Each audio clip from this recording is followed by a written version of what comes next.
I started to get involved with this research by approaching Professor Guyachu, who was the head of the department at the time, and I asked him about options for courses as an upper year student, and he mentioned that I could do an individualized study at the 4,000 level where I could do my own research on a topic that he would give me, and then that could count as my 6 credits for upper level requirement. I believe that after this work, I was much more aware of the different perspectives on this particular issue. I got a chance to think critically about these sources, to see if that they're up to date, to see that the opinions that they put out are not in line with certain objectives.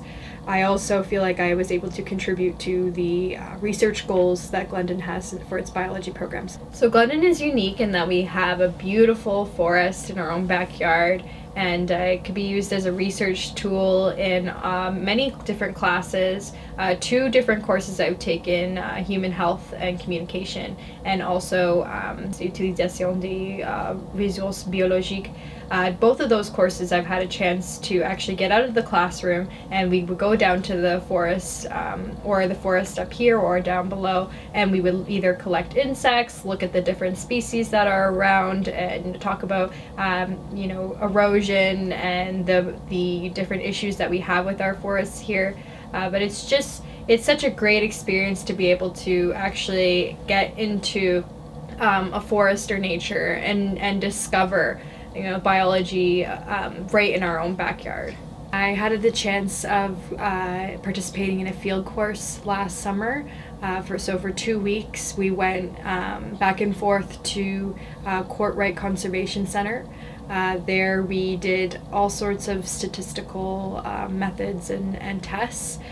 So we collected data from insects. We learned how to collect data from the birds present, and also how to test soil for several characteristics such as pH and organic carbon content.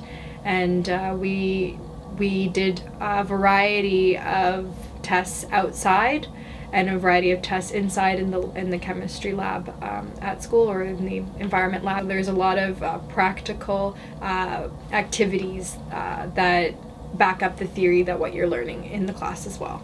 The number one reason why I chose Glendon was that for the fact that it has a French program. I really enjoy the fact that you can improve your French and practice your French here in a variety of ways. You could speak to somebody at the Salon Francophone. You could go get your work reviewed and edited at the Writing Center, and you could even take a course in your preferred area of study. So for example, in second year, I took Utilisation et Conservation des ressources biologiques. C'était formidable, et j'ai appris à propos des sujets qui m'intéressent. So I hope to apply to school boards to teach either biology or French, and then if that doesn't really work out and I don't really find a teaching position, then I'm looking into going into a graduate studies program for maybe more environmental sciences.